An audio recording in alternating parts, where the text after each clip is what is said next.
আজ সাপ্তাহিক ছুটির দিন এবং ছুটির দিনের সকালে রাজধানীর প্রতিটি পাম্পে থমকে আছে যানবাহনের চাকা। তীব্র জ্বালানি সংকটে কয়েক কিলোমিটার দীর্ঘ লাইনে দুর্ভোগে পড়েছেন চালকরা। সরবরাহ স্বাভাবিক না হওয়ায় সংকট কবে কাটবে তা নিয়েও দেখা দিয়েছে অনিশ্চয়তা। এ নিয়ে আমরা আরও জানতে চাই। এই মুহূর্তে ঢাকা থেকে যুক্ত হচ্ছেন সহকর্মী ফাহিম ইউসুফ এবং এরপরে আমরা ফেনী থেকে যুক্ত হবে আমাদের আরেক সহকর্মী তানভীর চৌধুরী। প্রথমে ফাহিম ইউসুফ অর্থাৎ ঢাকার খবরাখবর একটু জানতে চাই। ফাহিম, নিশ্চয়ই শুনতে পাচ্ছেন। কি অবস্থা? শুক্রবার ছুটির দিন, সড়কে আপনি যে স্টেশনে রয়েছেন সেখানে সরবরাহ কেমন দেখছেন? যারা তেল নিতে এসছেন তারা আসলে কি বলছেন?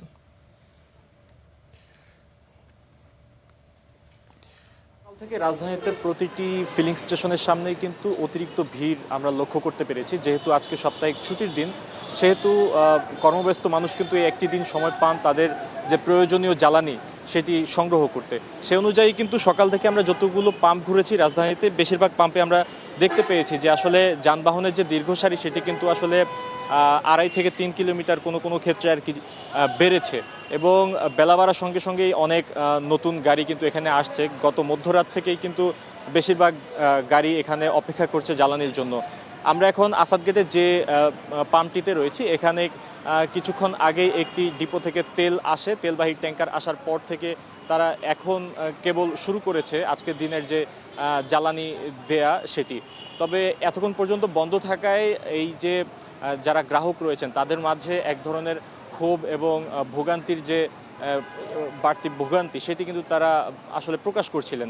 এই মুহূর্তে আমি যদি একজন গ্রাহকের সঙ্গে কথা বলি যে আপনারা কেমন সময় অপেক্ষা করেছেন এবং এই কেবল তো জ্বালানি দেওয়া শুরু হলো, তো সব মিলিয়ে আপনাদের বর্তমান অবস্থা যদি একটু বলতেন।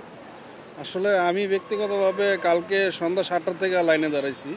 তো আস্তে আস্তে প্রায় 10টা গাড়ি বাকি থাকতেই শুনলাম আবার বন্ধ। তো 12টা বাজে বন্ধ করে দিচ্ছে ওনাদের তেল বিক্রি। তো সারা রাত ধরে অপেক্ষা করার পরে এখন শুনতেছি যে আবার 12টা বাজে নাকি দেওয়া শুরু করবে। তো ব্যাপার হচ্ছে জিনিসটা আসলে পুরাই ভোগান্তি। আসলে এটা ডিসিপ্লিনের কারণে আসলে বেশি কষ্ট হইতেছে। আসলে ডিসিপ্লিনটা বলতে আপনার অনেক গাড়ি আছে যেগুলোর ভিতরে আপনার গ্যাসের সংযোগ আছে, এলপিজি সংযোগ আছে। এই গাড়িগুলি আসলে শুধু অকটেনের গাড়ির সাথে যদি লাইনে দাঁড়ায় তাহলে কিন্তু লাইনটা আস্তে আস্তে অনেক বড় হয়। তো আমরা যদি পাম্প কর্তৃপক্ষ, যেহেতু প্রত্যেকটা মানুষ ব্যস্ত, সরকারের পক্ষ থেকে হয়তো কোনো প্রশাসন অথবা অন্য কোনো মানুষ যদি একটু তদারকি করতো, বিশেষ করে ঢাকার পাম্পগুলিতে, তাহলে দেখা যায় আপনার যে গাড়িগুলির পিছনে এক্সট্রা জ্বালানি ব্যবহার করা যায় ওগুলো আসলে দেওয়া আমি মনে করি না উচিত, কারণ ওগুলো অন্য অন্য পাম্পে অ্যাভেলেবেল আছে।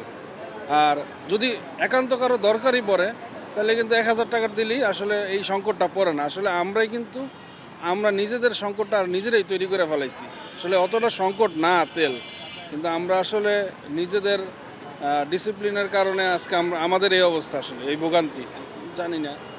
তো এই গ্রাহকদের মধ্যে যে বিষয়টি আমরা দেখতে পেয়েছি যে সব মিলিয়ে কিন্তু তাদের বর্তমান যে অবস্থার পিছনে বিভিন্ন অব্যবস্থাপনা, বিশেষ করে পাম্প কর্তৃপক্ষের যে অব্যবস্থাপনা সেটিকে তারা একদিকে দায়ী করছেন। যেমন আবার অনেক গ্রাহক আসলে অতিরিক্ত তেলের আশায় অথবা অনেকের তেল থাকা সত্ত্বেও তারা তাদের যে নির্ধারিত ট্যাঙ্কি রয়েছে সেটি ফুল করার জন্য অনেক গ্রাহক এখানে এসে দাঁড়িয়ে থাকেন, এমন কিন্তু তাদের বেশ কিছু অভিযোগ তাদের মধ্যে আমরা দেখতে পেয়েছি। তবে আরেকটি বিষয় বলে রাখা ভালো যে পাম্প কর্তৃপক্ষ যারা আছেন, বিভিন্ন পাম্পের যারা মালিকরা রয়েছেন তাদের অনেকেই কিন্তু বলছেন যে সরবরাহ আগের তুলনায় অনেক কিন্তু কমে গিয়েছে, যার ফলে কিন্তু এই যে বর্তমান যে ঘাটতি, এই ঘাটতি তারা পূরণ করতে অনেকটা হিমশিম খাচ্ছেন। এবং কিছু ক্ষেত্রে কিন্তু তাদের পাম্প কর্মী যারা রয়েছে তাদেরও কিন্তু নিরাপত্তা এক ধরনের অনিশ্চয়তার মধ্যে পড়েছে। তো সব মিলিয়ে যদি বলি যে সরকারের বর্তমান যে ব্যবস্থাপনা রয়েছে সেটিকেও কিন্তু অনেকে আসলে আরও জোরদার করার দাবি জানিয়েছেন। এই ছিল আমার কাছে জ্বালানি নিয়ে সবশেষ তথ্য রাজধানী থেকে। ধন্যবাদ ফাহিম। আমরা ঢাকা থেকে ঢাকার বাইরে অর্থাৎ ফেনীতে যেতে চাই, সেখানে আমাদের সহকর্মী রয়েছে তানভীর। আমাদের ঢাকার পরিস্থিতি আপনি নিশ্চয়ই শুনেছেন যে একেবারে দীর্ঘ সারি এবং সরবরাহ ঘাটতিও রয়েছে বিভিন্ন জায়গায়। আপনার ওখানে অর্থাৎ ফেনীতে কি দেখছেন? আপনি যে স্টেশনে দাঁড়িয়ে আছেন সেই স্টেশনের কি অবস্থা?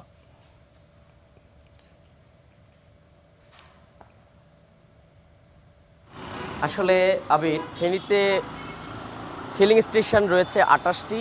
সকাল থেকে আসলে বিকেল অবধি 28টি ফিলিং স্টেশনের চিত্র একই। আমি এই মুহূর্তে যে ফিলিং স্টেশনে দাঁড়িয়ে আছে এখানে কোনো ভিড় নেই, অর্থাৎ তেল নেই বলে তারা কিন্তু এখানে নোটিশ বোর্ড দিয়েছে এবং ডিজেল অকটেন কোনোটাই নেই, অর্থাৎ বন্ধ। ফেনীর বেশিরভাগ পেট্রোল পাম্পের চিত্রই কিন্তু একই এবং তারা তেল সরবরাহ নেই বলে তারা বন্ধ রাখে সকাল থেকে। এবং আমি যে ফিলিং স্টেশনে দাঁড়িয়ে আছি এখানকার ম্যানেজারের সাথে একটু আগে কথা বলছিলাম, তারা বলেছে যে সপ্তাহে আগে তাদেরকে 32,000 লিটার তেল সরবরাহ করতো ডিপো থেকে, এখন সেটি কমে নেমে এসেছে মাত্র 12,000 লিটারে। পাশাপাশি আমরা দেখেছি এই যে তেল সংকট এখানে আরও তীব্রতর হচ্ছে যখনই আসলে ডিপো থেকে গাড়ি আসছে, তখন দীর্ঘ সারিতে মোটরসাইকেল চালকরা এখানে দাঁড়িয়ে থাকে এবং অনেকের ট্যাঙ্কি ফুল থাকা সত্ত্বেও তারা আবার তেলের জন্য দাঁড়ায়।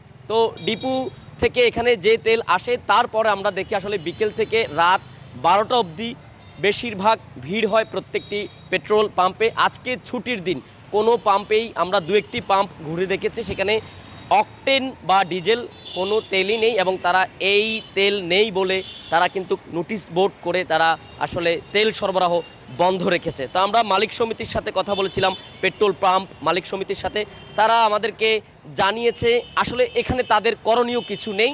সরকারের পক্ষ থেকে তাদেরকে ডিপো থেকে যে তেল বরাদ্দ দেওয়া হচ্ছে তারা রেশনিংয়ের মাধ্যমে সেই তেল তারা গ্রাহকদের কাছে সরবরাহ করছে এবং তারা তেল আসা মাত্রই কিন্তু গ্রাহকদেরকে তারা সরবরাহ করে দিচ্ছে। এছাড়া এর বাইরে আসলে পেট্রোল পাম্প মালিক সমিতি বলছে তাদের কোনো তেল মজুদ নেই এবং তারা এখানে আমরা দেখেছি বেশ কিছু অভিযানও হয়েছে ফেনীতে, তেমন কোনো তেল মজুদের খবর বা তেল মজুদ পেয়েছে প্রশাসন এমন কোনো তথ্যপাত্র আমরা আসলে এখনো পর্যন্ত পাইনি। তো যে 28টি যে ফিলিং স্টেশন ফেনীতে রয়েছে, পেট্রোল পাম্প রয়েছে, প্রত্যেকটি পেট্রোল পাম্প সকাল থেকে বিকেল পর্যন্ত এখানে বন্ধ থাকে এবং যখনই আসলে ডিপো থেকে তেলের গাড়ি আসে তখন কিন্তু এখানে আমরা দেখি যে বিশাল আসলে লাইন ধরে যারা মোটরসাইকেল চালক আছে বা অন্যান্য গাড়ির চালক আছে, মিনি ট্রাক যারা চালক আছে ডিজেল নেওয়ার জন্য প্রত্যেকটি পাম্পে এখানে আমরা দেখি যে ভিড় লেগে থাকে এবং এই ভিড়ের এক পর্যায়ে আমরা দেখি যে কথা কাটাকাটি এবং সংঘর্ষের ঘটনাও কিন্তু ফেনীতে ঘটেছে। তো সব কিছু মিলিয়ে ফেনীতে যে তেলের সংকট এটা তীব্র থেকে তীব্র হচ্ছে। পাশাপাশি আরেকটি কথা আপনাদেরকে জানিয়ে রাখতে চাই, সেটি হচ্ছে ফেনীর সোনাগাজী উপজেলায় এখানে আসলে বেশ কিছু হেক্টর জমিতে তরমুজের চাষ হয়েছিল। এখানে গাড়ি চালকরা সিন্ডিকেট করে তেলের অজুহাতে কোটি কোটি টাকার তরমুজ আসলে এই মুহূর্তে খেতে কৃষকদের খেতে নষ্ট হচ্ছে এমনটা আমরা দেখেছি। পাশাপাশি কৃষকরাও ক্ষতিগ্রস্ত হচ্ছে আসলে নানান সিন্ডিকেটের কারণে। সব কিছু মিলিয়ে ফেনীতে যে তেলের সরবরাহ এই সকালবেলায় ছুটির দিনে বেশিরভাগ পেট্রোল পাম্প বন্ধ রয়েছে। তো এই ছিল ফেনী থেকে আমার হাতে সর্বশেষ। আবির, তানভীর আপনাকে ধন্যবাদ।